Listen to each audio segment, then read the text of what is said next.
Good morning. Buenos días. Si se puede. Thank you. Thank you so much. Thank you, everybody. Thank you.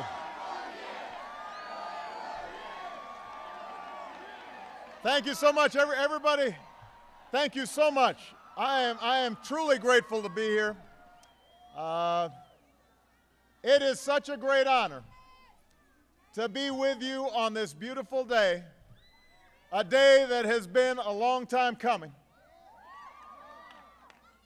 To the members of the Chavez family and those who knew and loved Cesar, to the men and women who've worked so hard for so long to preserve this place, I want to say to all of you, thank you.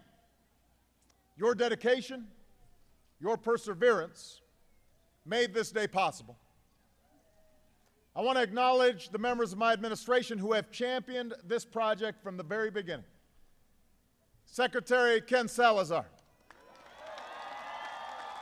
Secretary Hilda Solis, Nancy Sutley, to Governor Brown, Mayor Villaraigosa, Congressman Grijalva, they are here. We are grateful for your presence. And I also want to recognize my dear friend, somebody we're so proud of, Arturo Rodriguez, the current president of the UFW.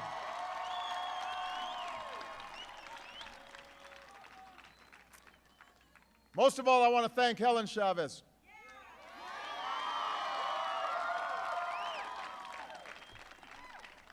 You know, in the years to come, generations of Americans will stand where we stand and see a piece of history, a tribute to a great man and a great movement. But to Helen, this will always be home. It's where she fought alongside the man that she loved, where she raised 8 children and spoiled 31 grandchildren and 15 great-grandchildren. This is where she continues to live out the rest of her days. So, Helen, today we are your guests. We appreciate your hospitality, and you should feel free to kick us out whenever you want.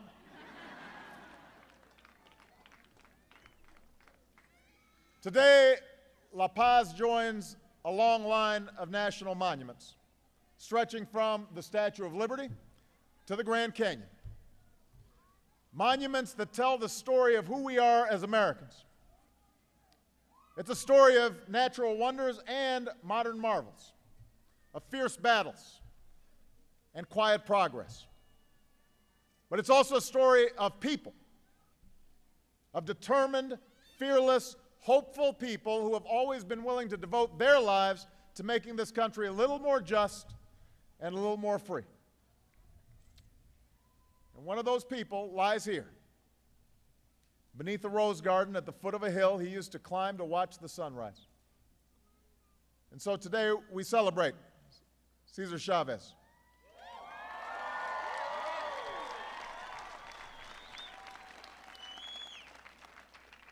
Cesar would be the first to say that this is not a monument to one man. The movement he helped to lead was sustained by a generation of organizers who stood up and spoke out and urged others to do the same, including the great Dolores Huerta, who is here today.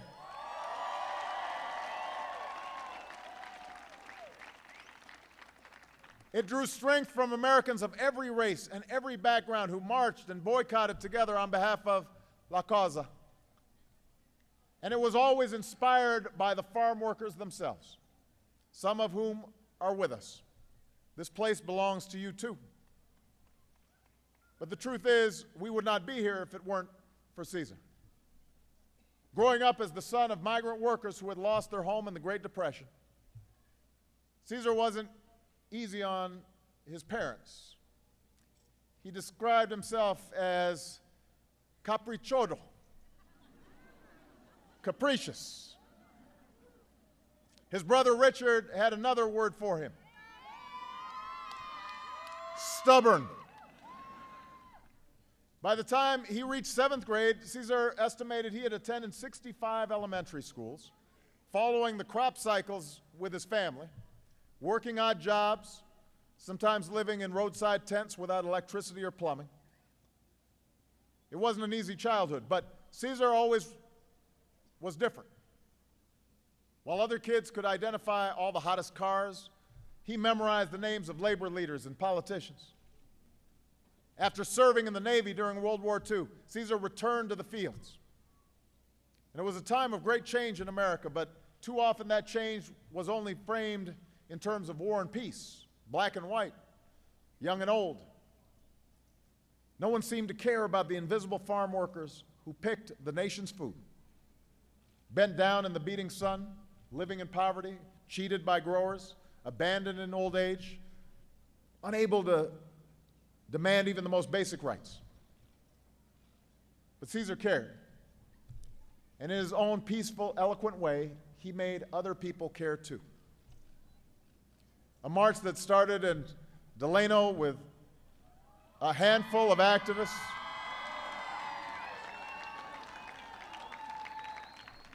that march ended 300 miles away in Sacramento with a crowd of 10,000 strong. A boycott of table grapes that began in California eventually drew 17 million supporters across the country, forcing growers to agree to some of the first farm worker contracts in history. Where there had once been despair, Cesar gave workers a reason to hope. What the growers don't know, he said, is that it's not bananas or grapes or lettuce. It's people. It's people. More than higher wages or better working conditions, that was Cesar's gift to us, a reminder that we are all God's children, that every life has value, that in the words of one of his heroes, Dr. King, we are caught in an inescapable network of mutuality, tied in a single garment of destiny. Cesar didn't believe in helping those who refused to help themselves, but he did believe that when someone who works 12 hours a day in the fields can earn enough to put food on the table and maybe save up enough to buy a home, that makes our community stronger. That lifts up our entire economy. He believed that when a worker is treated fairly and humanely by their employer, that adds meaning to the values this country was founded upon, and credence to the claim that out of many we are one. And he believed that when a child anywhere in America can dream beyond her circumstances and work to realize that dream, it makes all our futures just a little bit brighter. It was that vision, that belief in the power of opportunity, that drove Cesar every day of his life.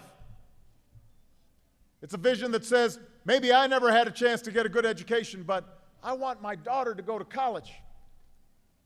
Maybe I started out working in the fields, but someday I'll own my own business.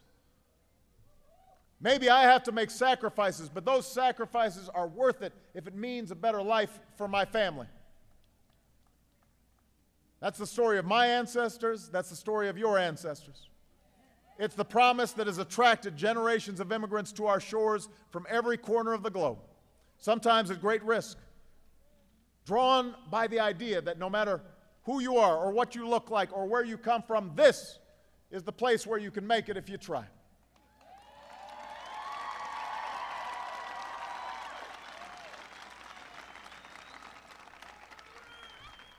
Today we have more work to do to fulfill that promise. The recession we're fighting our way back from is still taking a toll, especially in Latino communities, which already faced higher unemployment and poverty rates. Even with the strides we've made, too many workers are still being denied basic rights and simple respect. But thanks to the strength and character of the American people, we are making progress. Our businesses are creating more jobs. More Americans are getting back to work. And even though we have a difficult road ahead, I know we can keep moving forward together. I know it because Cesar himself worked for 20 years as an organizer without a single major victory. Think about that. But he refused to give up. He refused to scale back his dreams. He just kept fasting and marching and speaking out, confident that his day would come. And when it finally did, he still wasn't satisfied. After the struggle for higher wages, Cesar pushed for fresh drinking water and workers' compensation, for pension plans and safety from pesticides. Always moving, always striving for the America he knew we could be. More than anything, that's what I hope our children and grandchildren will take away from this place. Every time somebody's son or daughter comes and learns about the history of this movement, I want them to know that our journey is never hopeless. Our work is never done. I want them to learn about a small man guided by enormous faith in a righteous cause, a loving God, the dignity of every human being. I want them to remember that true courage is revealed when the night is darkest and the resistance is strongest, and we somehow find it within ourselves to stand up for what we believe in. Cesar once wrote a prayer for the farm workers that ends with these words: "Let the spirit flourish and grow so that we will never tire of the struggle. Let us remember those who have died for justice, for they have given us life. Help us love even those who hate, so we can change the world."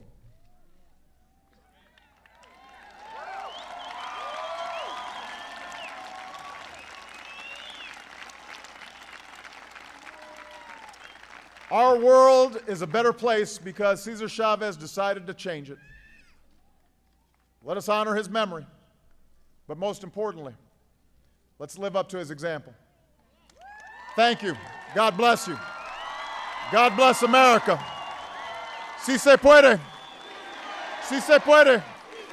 Si se puede. Thank you, everybody.